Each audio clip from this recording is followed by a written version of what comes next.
Everyone, so today we've got our real estate and property panel. So basically, we're bringing together all our property and real estate experts and Campbell up here to help out and basically advise us in regards to some knowledge. Give us their wisdom and all their experience in market at the moment, and try and help us through. So if I can get them to do a quick intro on who they are, what they do, and how long they've been in the property and real estate game for. Oh, I've been in the industry for 30 years or 13 years in Melbourne. I own my own office down there. It was quite a big office. I moved up here 20 years ago. I've been an auctioneer all my life, etc. So it's all pretty easy for me as well. And yesterday was a really good example. I'll show a video next week. It was a bit of a muck up, but all of a sudden I would always recommend someone going to auction. And yesterday's a good example with a little old lady got about $300,000 more than she was aiming for and was stoked. So there's a story in amongst that as well too. But that's what I do. I don't have as many stories as Campbell. No. No one does. No one does. Thanks, Grant. Yeah, but I make mine up. I'm Kellie from Drift Property Management, so I run my own property management agency. I've been in the industry for about 24 years. Started back in Victoria, worked for a lot of the larger agencies, and then I became independent about 12 years ago. So yeah, it's just myself predominantly, hands-on business owner, and I've got one part-time staff member that works for me at the moment. Perfect. Hi everyone, I'm Julie. I'm from Ridgeline Commercial Realty.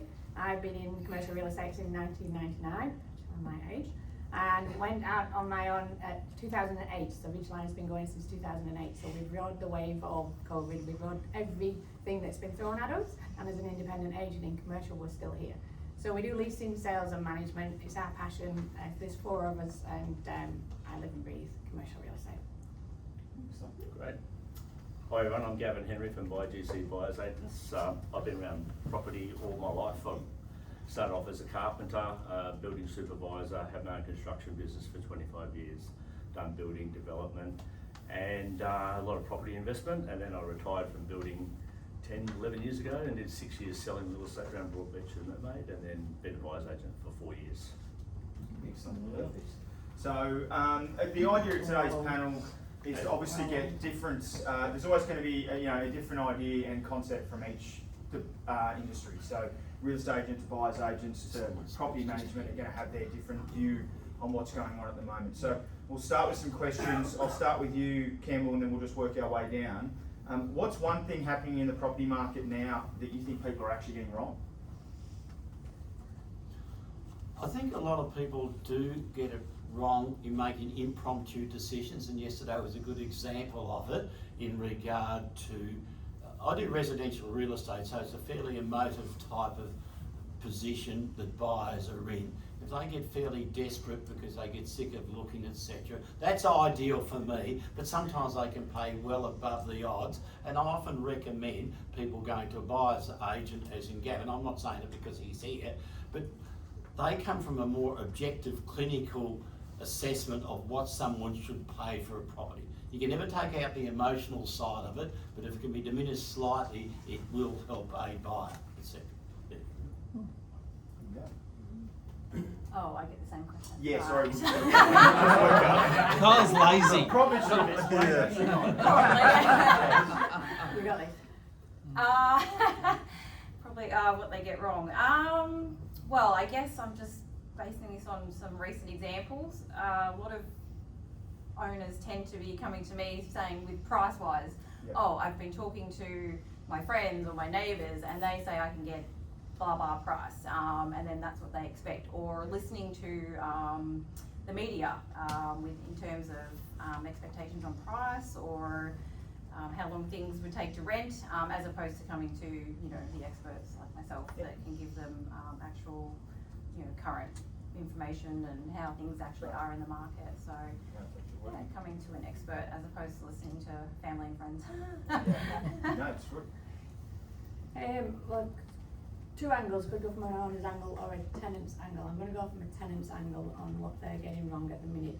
So when they're coming in to look for a property to lease, they're coming in with these nice rosy glasses about opening a coffee shop. It's all going to be great. Going to do this. And we're finding that a lot are coming in and they have no business plan. They have no money in the bank. They're using their savings for the fit out and for their bond and everything else, which is leaving the cash flow really, really small. So within the first year, they're just going to fail. So we're just finding that the planning is not there and the understanding of business is not there. Yeah. They're seeing this rosy thing. Yes. That's what they're doing wrong. Yeah, that's really good advice actually. I think buyers, where they they don't realise they're making a mistake, they're just not understanding that there's a lot more properties out there on the market than what they just see on realestate.com. Reaching out like through us, we can get to a lot of the stock before it hits the market, and if we can do that, we can quite often save our buyers a lot of money. Yeah, excellent. Perfect. Oh, sorry. Oh yeah, straight down, that's fine. Campbell, what's the biggest change you've seen in the property markets in the last 5 years, especially probably here in the Gold Coast? Well, that is an interesting question because it has changed. The Gold Coast has changed from an Australian point of view as a destination city. And there is a secondary wave of people coming up here to the Gold Coast. Because during COVID, it all changed. The work environment changed where people didn't have to go into the office and drive a half an hour into the office. That's in Melbourne, Sydney, Adelaide, etc. So now everyone came up here to live because they could work from home now. And that's in all different categories, etc. And so now what's happened, people are now coming up here. It's a secondary wave. I've been saying this for about 2 years. Secondary wave of people coming up here because now their family, brothers, sisters and friends are now living here permanently. So now they come up here because their friends are not here. Plus they can also, their work environment can change. They can now do that in a literal form on a daily basis. Yep, I would agree with that as well. Yeah, we're just getting a lot more tenants coming up from the southern states. Obviously, rent prices have gone up significantly since COVID, but more so, one of the biggest changes is legislation that's changed in the rental industry. So we've had a lot of changes there in regard to no bidding, so you can't offer higher rent, for example. The lease break laws have changed recently. The way we handle applications has changed. So there's just been a lot of legislation changes. Obviously, as normal, always on the tenant side. But yeah, so quite a few changes legislation-wise in the last 5 years. So the commercial side over the last 5 years, it's changed in so many ways. So from going from being able to have an investment in commercial and be getting 8, 9, 10% returns, you're now down at the 5.5%, 6.5% returns.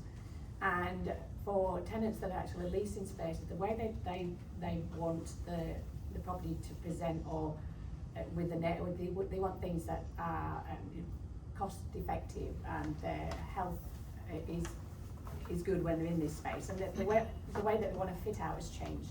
They don't just want the bog standard box, they want everything that goes with it. And that's what they expect. They expect that they're going to get some rent free and they're going to get a contribution to fit outs. Now, that's changed in what they're asking for there as well, and they're a bit more forward in asking on things. Tenants that are moving, we've got a lot of tenants from interstate the same, which pushes prices of the rents up. But we are seeing at the minute the rents stabilising and even coming down. So if you look at like real commercial, where something was sitting at 250 a square metre, it was now sitting around 220 a square metre. So we're seeing that change because I think it's got to the point where businesses just can't keep going up. So we've seen so many changes. Legislation's been massive in commercial as well. We've got the Property Law Act, we've got the Retail Shop Leases Act, we've got the Anti-Money Laundering Act, we've got everything coming through. So the legislation has changed as well. So there's been a lot of changes and I can't kind of just pick one. So. I think the greatest change is the last 5 years is just the access to information. Like, us real estate agents all have RP data, and we pay a subscription of about $350 a month so we can have access to that information. My daughter who works for me, she just Googles it, or she just goes on realestate.com and she basically gets the same information as I do. I just had a property valued for finance purposes, and it surprised me when they told me what NAB said it was worth. And I just asked ChatGTP, like, what's my property worth, and gave it the address, and it came out with the exact same number that NAB came up with. So I'm wondering whether I'm wondering if that's how NAB. I got no employees, they got rid of them all. Integrated in their AI processes, mate. Yeah, because they just did like a desktop valuation. They didn't come out and look at it, and I thought, how did they come up with that? You know, and yeah, so I think the general punter can kind of like you know, sort of get a bit better feel for prices now through that technology. Yeah, right. Okay. Yep. Campbell, this is on both ends. So obviously from the property management and the seller's point of view, but where do you think landlords or buyers are leaving money on the table at the moment? Landlords or buyers, for me it's landlords or sellers probably. Sellers, correct, yes. Oh, look, I think presentation is really important, and as Jackie knows, you never get a second chance at a first impression. And I had a look at a property yesterday, and I'm actually selling one at the moment. The presentation, it would cost the owner probably $100,000, $150,000. And that was on a house, and also on an apartment. I had a look at another agent, and I thought, oh wow. Because that's the first impression a buyer does get, is when they walk in, or a photo shoot online or social media, etc. Yeah, it makes a massive difference. It doesn't need to cost it costs a great deal. It just needs to be looks good from the first impression. Do you mean like losing money or? You're aware of that, yeah, leaving money on the table. So where do you think they're losing money in regards to things they're doing wrong or incorrectly? Choosing the wrong agent? Yeah. To be honest. Well, that's right. Well, yeah, honestly, if you don't choose the right rental agent, you can do yourself in with some dough, to be honest. Yeah, you've just got to pick someone that is proactive, getting tenants through the door. So I hear a lot of owners and even prospective tenants that, you know, say to me like, oh, thank you for getting back to me and getting me through the property so quickly. Yeah, you'd be surprised how many agents just, you know, don't get back to people. And then obviously you can't rent the property if people aren't getting through the door. Just being proactive in terms of handling maintenance. So if a tenant comes to me, let's do some troubleshooting. Let's come out, let's try and fix it basically. Or even just getting some photos or videos to send through to my tradies on text or email, and that way they can quote without having to go out, call out fee. So just keeping costs down, just being a bit more proactive, and yeah. And I'll confirm that about Kellie, because she handles the property, etc. Sometimes you get some situation where 5 different property managers handle the property. The left hand doesn't know what the right hand is doing, and there's 2 other hands in between all that. But at least you get accountability, someone who knows exactly what's going on, otherwise you don't know. Thank you. That's all right. Yeah, No, and it's someone who true. cares, Yes.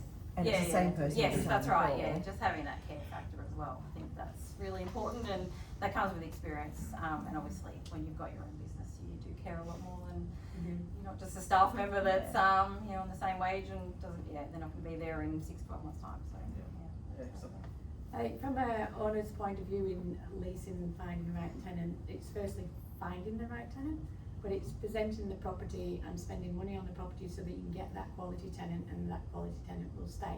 So if you don't spend money on it, you can't make money, and the tenants will just move on to somewhere else. Yep. So it's all about presentation, but it's also about putting the right tenant in the right property in the right community. You can get that so wrong, that if you don't put that correct tenant there, the community uses that tenant, then they'll stay. So it's all about finding the right tenant, the right place, and at the right time, but spending money on your property so that it looks good and the tenant wants to stay. Then you can get the good quality tenants paying the good rent. Excellent. I just agree with Julie and Campbell. Presentation's everything. Like if you've got it looking $1 million, and then also taking it to market, I think is the best way to get the highest possible price. And if you're a seller, because you know, you create the competition, you put it out there. And I say to my buyers, if you're buying on realestate.com, you're basically paying retail, because that's what it's a competitive environment. Everyone's out there, and obviously they're going to achieve the highest possible price, because there's going to be offers come in, and if your offer's not good enough, someone's going to outbid you. So marketing it really well and presenting it is where you're going to get the most money. Obviously, from a buyer's point of view, we're acting for the buyer. We want to try and find the stuff that's not on the market, so we're not competing. So that's where we save our buyers money. But certainly, as a seller, I would definitely put a proper marketing campaign together. Yeah, right. Excellent. There you go. So a very common theme there, which is good. Obviously, we're selling at the moment, or even presenting rents or anything like that. We need to make sure everything's presented really well. Presentation comes in with price, obviously, and then that's going to drive up everything that we need to do from that side. We'll start. You've got the mic there, Gavin, so we might as well start with you. What do you think something in the industry that needs to change at the moment? Good question. Well, I think one thing might change is as the market sort of has slowed down a little bit. I think Campbell would probably agree to slow it a little bit just because of what's going on in the world. Yeah. There might be like a little bit more of a shift back to putting prices on properties. I think there's been a pretty big frustration by so many buyers where there's offers over or expressions of interest, and the vendors have had the luxury of not having to put a price on things. Yes. Jack? Because that's illegal in Queensland, isn't it? Because I know in New South Wales they can basically give you a point of buying is what they're looking for. Yeah. Whereas here, you go up and ask, you say, well, what do they want? Yeah, they say And we they can't say, tell you. well, look, we can't tell you, but we can ask that we're looking for over this. It's like, well, Yeah, why is that? under state law, Queensland, they're not allowed to discuss price on an auction property. Yeah. But It's a really good question, because I did this in Yeah. Victoria. Yeah. In such, it's a good question, and I agree totally with you. I think an agent who's done it for a long, or even if they haven't, they've got a fairly good idea where it needs to be. What I do, right? So, because otherwise it's so frustrating from a buyer's point of view. It's a joke. And so I say, look, what kind of price range are you looking at? And then I can give you a really, really good guide on whether that's spot on or it's going to wasting your time. You're wasting your time. Then they don't end up wasting their time. So I get my hands dirty a little with that, and people really appreciate that, because there's no good someone looking at $1 million property who's only got $750 to spend. So I give them that guide, no, we'll go well above your price range. That's the only way in which you can get around that. Yep. Yeah, a lot of agents, selling agents will just they just want you in the game. They just want you to be at the auction with the panel, no matter what. And then you get unless it's got an asking price, which is different, because that's not an issue for you then, is it? No, well, they've Yeah, paid their profit. yeah, correct. Probably one thing I wouldn't mind seeing a change is under Queensland law with auctions, the auctioneer can place as many vendor bids as they like. And it's fantastic too. We have to disclose that and say vendor bid, Yeah, so they it's don't always very open disclose and it. clear. That's always going to be below the reserve price, and below a price the vendor is going to consider anyway. So it makes no difference. Yeah, that's Because you right. do disclose Keeps it it by law. rolling. Yeah, the idea of vendor bids is to try to move the bidding along to get it close to the reserve. So they've got somebody there, and they don't want to just pass it in on a low number. They'd rather bid against that buyer and try to get them to where it's going to be close. But they'll never bid against you if it's over the reserve. But in New South Wales, they're only allowed to make one vendor bid. Yeah. Pass it on. Sorry. A couple of changes from some real estate agents out there. I would like it if they didn't go to owners and say that they're going to get them this rental price, and a couple of months down the line they tell them to drop the price down to here. Now it's the same in sales or in rentals, but it's to get the listing. And I think what should be happening is we're educating our owners and the tenants on what a realistic price is and what will work for them for what their goals are. But they go in and we get the listing, and the listing sits there, and then they drop the price, and that's really not the fair way of doing it. And it puts the agents that are doing the right thing with the right comparables and all the evidence that they've got out of the picture. So that I think I would like to change. And just the education thing, and for owners as well who are leasing properties out, to understand that their tenant is a client, and without that client you don't have a business. So to treat that client fairly and both can achieve the goals that they want to achieve, but it's about educating the owner on how that looks and educating the tenant on how that looks so that you have a long-term relationship. And I think there's just a lack of education being given or information being given by agents to them so that we can have this really good relationship for years to come that they can both achieve the goals. If that could happen, I'd be very happy. That's really good because obviously, yeah, like owners sometimes just believe they're the boss and the tenant has to do what they can do and that's it. You look after me and that's it. But then the tenant thinks the owner's really rich and that they can just give them rent free because Yeah, they're rich. yeah. It works both ways. Yeah, there you go. Interesting. Yeah, I agree with your first point, definitely. Do accurate and fair appraisals. So probably for me, being a property manager, one of the changes I'd like to see is a bit more fairness in terms of how much notice each party has to give. So at the moment, if a tenant wants to vacate, they've only got to give 2 weeks notice. That's 2 weeks before the end of their fixed lease, but an owner has to give 2 months notice. So maybe like a bit more fairness each a month. So for me, if I'm re-renting a property, I like to put it on the market about 1 month prior. That's a standard amount of time. Although I do try and nicely encourage my tenants to give a month's notice, and most do. And just one other change I mentioned before, we've had some legislation changes over the last few years. One in particular was in regard to if tenants are breaking the lease. So now the new legislation, it's almost like the lease agreement isn't really worth the piece of paper it's written on. The lease break penalties are pretty slack these days, so tenants are, basically if they've got a fixed lease for 12 months and they want to leave, halfway through, it's a 2-week penalty. Whereas it used to be, they used to have to pay rent up until the new tenancy started, they would have to pay the reletting costs, the advertising fees, we can't charge them any of that anymore. And depending on how far into the current lease they are, that determines like their lease break penalty. So if somebody wants to leave with only 3 months left of their lease, the penalty is only 1 week. So yeah, it's like that. Wow. So yeah, that's probably something I would like to see go back to the way it was. That's you. What was the question again? What's something you'd like to see improved or changed in the industry at the moment? Oh, look, I think underneath with the rules and regulation, the legislation, which came in on the 1st of August, is probably a good thing overall because it's a bit more.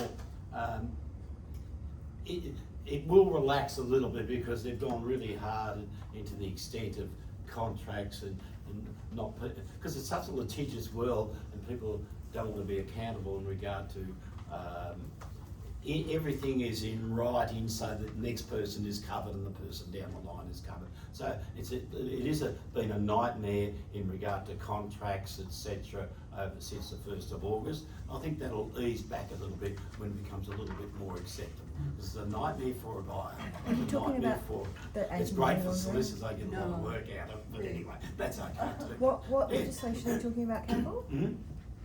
Oh, well, it's hard to explain. All the rules and regulations. Someone makes an offer, they want to bid for an auction. They've got to register to say that, and we have to receive that first to say that they're happy to do electronic transfers, etc. That's got to go first. Once that goes first, it then goes. They've got to go and sign a Form 2, which is a disclosure statement, which can be about this thick on an apartment or about this thick on it. They're not going to read it anyway. It's just to cover the previous people in regard to if there's anything that happens down the line, etc. And it becomes a nightmare. And then all of a sudden, they've got to get confirmation in order to register the bid, etc. For example, it's really difficult. But overall, it's going to be good for the industry anyway. Otherwise, buyers would buy a property and find out it was nearly falling over, and there's a big highway going next door, and a lot of vendors just wouldn't disclose it, etc. So it's probably a good thing overall. Excellent. Well, we're just running a bit short on time, so we're going to finish that up. But thank you very much to our panel.